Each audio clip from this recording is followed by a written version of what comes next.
Hello guys, स्वागत है आपका स्टार ब्रिलियंट क्लासेस चैनल पे। आज हम कराएंगे प्रकाश का आवर्तन भौतिक विज्ञान कक्षा 10 का है। दूसरा चैप्टर है, पहला ही चैप्टर, लेकिन हमने इसको दूसरे चैप्टर इसका नाम दिया है। पहले चैप्टर का नाम दिया था प्रकाश का परावर्तन, जिसमें हमने आपको प्रकाश का परावर्तन पूरा कराया था, उसके बहुविकल्पी कराए, फिर उसके बाद में कुछ न्यूमेरिकल कराए गए जो बहुत इंपॉर्टेंट है।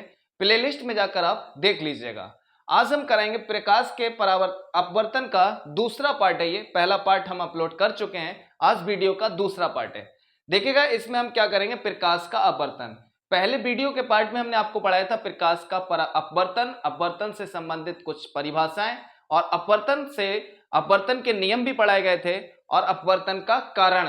आज हम पढ़ेंगे प्रकाश का अपवर्तनांक, यानी अपवर्तनांक क्या होता है। देखिएगा, लिखा है कि जब प्रकाश की किरण तिरछी गमन करती हुई एक पारदर्शी माध्यम से दूसरे माध्यम में प्रवेश करती है तो यह दूसरे माध्यम में अपनी दिशा परिवर्तित यानी कि बदल लेती है, परिवर्तित कर लेती है। किन्हीं दो दिए हुए माध्यमों के युग्म के लिए होने वाले दिशा परिवर्तन के विस्तार को अपवर्तनांक के रूप में व्यक्त किया जाता है। इसे n से दर्शाते हैं। यानी जब कोई प्रकाश की किरण एक माध्यम से दूसरे माध्यम में तिरछी गमन करेगी तो पहले माध्यम से जब दूसरे माध्यम में प्रवेश करती है तो प्रकाश की किरण अपनी दिशा को क्या कर लेती है, बदल लेती है, यानी परिवर्तित करेगी। तो उसी को हम क्या कहते हैं, इसने लिखा है कि दिशा के विस्तार को अपवर्तनांक के रूप में व्यक्त किया जाता है, इसे n से दर्शाते हैं। फिर हमने लिखा यदि प्रकाश की किरणें माध्यम 1 से माध्यम 2 में प्रवेश करती हैं तो अपवर्तनांक। तो अपवर्तनांक कैसे लिखेंगे, अगर पहले माध्यम से दूसरे माध्यम में प्रकाश की किरण अपवर्तन मतलब प्रवेश करती है तो पहले माध्यम के सापेक्ष दूसरे माध्यम का अपवर्तनांक। प्रकाश की किरण जिस माध्यम से प्रवेश होती है या फिर जिस माध्यम से आती है उस माध्यम के सापेक्ष और जिस माध्यम में प्रवेश करती है उस माध्यम का अपवर्तनांक लिखा जाता है। तो देखिएगा, हमने यहां लिखा यदि प्रकाश की किरणें माध्यम 1 से माध्यम 2 में प्रवेश करती हैं तो अपवर्तनांक 1 और 2 यानी पहले माध्यम के सापेक्ष दूसरे माध्यम का अपवर्तनांक, इसे पढ़ा जाता है पहले माध्यम के सापेक्ष दूसरे माध्यम का अपवर्तनांक बराबर होगा, दूसरे माध्यम का अपवर्तनांक है तो दूसरे माध्यम का अपवर्तनांक ऊपर रहेगा और नीचे आएगा पहले माध्यम का अपवर्तनांक, बराबर में साइन आई बटे में साइन आर।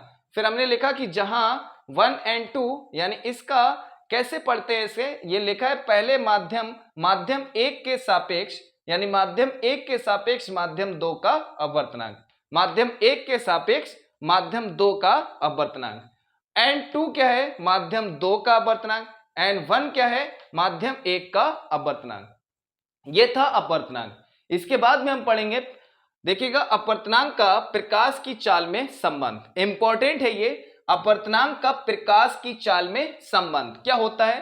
कह रहा है किसी माध्यम का अपवर्तनांक वायु में प्रकाश की चाल तथा उस माध्यम में प्रकाश की चाल के अनुपात के बराबर होता है। माध्यम का अपवर्तनांक किसके बराबर होता है, माध्यम का अपवर्तनांक होता है वायु या निर्वात में प्रकाश की चाल और उस माध्यम में प्रकाश की चाल के अनुपात को उसी माध्यम का अपवर्तनांक कहते हैं।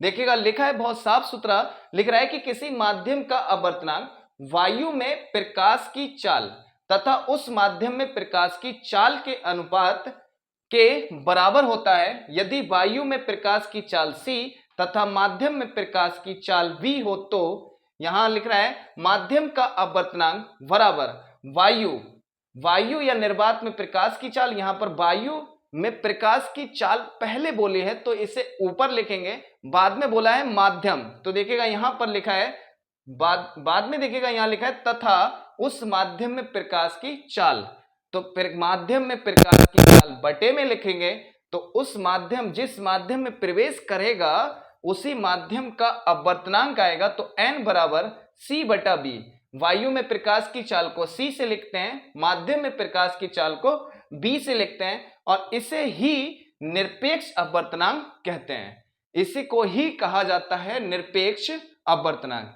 इसके बाद में देखते हैं कौन सा है अगला हेडिंग। अब देखते हैं अगला टॉपिक क्या लिखा है, लिखा है अपवर्तनांकों में संबंध। तो अपवर्तनांकों में संबंध देखिएगा कैसे निकालेंगे अपवर्तनांकों में संबंध। तो हमने मान लिया कि माना प्रकाश की किरण n1 अपवर्तनांक वाले माध्यम से n2 अपवर्तनांक वाले माध्यम में जाती है, तब अगर प्रकाश की किरण n1 माध्यम वाले अपवर्तनांक से n2 अपवर्तनांक वाले माध्यम में प्रवेश करती है, तो हम लिख लेते हैं यहाँ पर स्नेल के नियम से, स्नेल के नियम से। अब स्नेल का नियम क्या होता है, हम आपको बताए थे, आपको स्नेल का नियम होता है कि आपतन कोण की ज्या तथा अपवर्तन कोण की ज्या का अनुपात एक नियतांक होता है। इसे पहले माध्यम के सापेक्ष दूसरे माध्यम का अपवर्तनांक कहते हैं। तो पहले माध्यम के सापेक्ष दूसरे माध्यम का अपवर्तनांक बराबर में आपतन कोण की ज्या वटे में अपवर्तन कोण की ज्या। इसे हम मान लेते हैं समीकरण 1। अब इसी को हम पलट देते हैं, अगर इसमें पहले माध्यम के सापेक्ष दूसरे माध्यम का अपवर्तनांक लिखा है, तो दूसरे माध्यम के सापेक्ष पहले माध्यम का अपवर्तनांक अगर हम लिखेंगे, यहां पर 1 and 2 लिखा है, तो 2 and 1 लिखेंगे तो ये पलट जाएगा। तो साइन r ऊपर लिख देते हैं और वटे में हम लिखेंगे साइन i। इसे मान लेते हैं समीकरण 2। अब समीकरण 1 और समीकरण 2 की गुणा करेंगे, तो देखिएगा समीकरण 1 और समीकरण 2 लिख देते हैं। यहां पर समीकरण 1 व 2 की गुणा करने पर, तो समीकरण 1 व समीकरण 2 की गुणा करने पर चलेगा, गुणा करते हैं यहां पर, तो 1 n 2 गुणा 2 n 1 बराबर, पहले हम इसे लिखेंगे तो आएगा साइन i वटे में साइन r आएगा, फिर गुणा, अब इसे हम लिखेंगे साइन r वटे में साइन i। देखिएगा कट रहा है, ये साइन i ऊपर नीचे कट जाएगा, ये भी गुणा में ऊपर नीचे ये भी कटेगा, तो यहां से बचेगा 1 n 2 गुणा 2 n 1 बराबर, यहां से आएगा 1। ये आ गया अपवर्तनांकों में संबंध। अगर हम इसे थोड़ा एक स्टेप और आगे बढ़ाएंगे, तो यहां से क्या करेंगे कि 1 n 2 बराबर बटे में 1 बटा, ये गुणा में है, इस साइड में लिखेंगे तो ये 1 के बटे में चला जाएगा, तो 2, और यहां पर आएगा 2 n 1 बटे में आएगा, और यही अपवर्तनांकों में क्या आएगा, संबंध आएगा। इससे आगे का हम आपको नेक्स्ट वीडियो में कराएंगे। अगर आप हमारे चैनल पर नए हैं तो लाइक करें, सब्सक्राइब करें, बेल आइकन दबाना ना भूलें। वीडियो को ज्यादा से ज्यादा शेयर करिएगा, और इस चैनल पे आपको पूरा चैप्टर कराएंगे, उसके बाद में इसके बहुविकल्प है, इसके बाद में हम आपको न्यूमेरिकल कराएंगे। अगर आप हमारे चैनल पर नए हैं तो लाइक करें, ज्यादा से ज्यादा वीडियो को शेयर करें। ओके।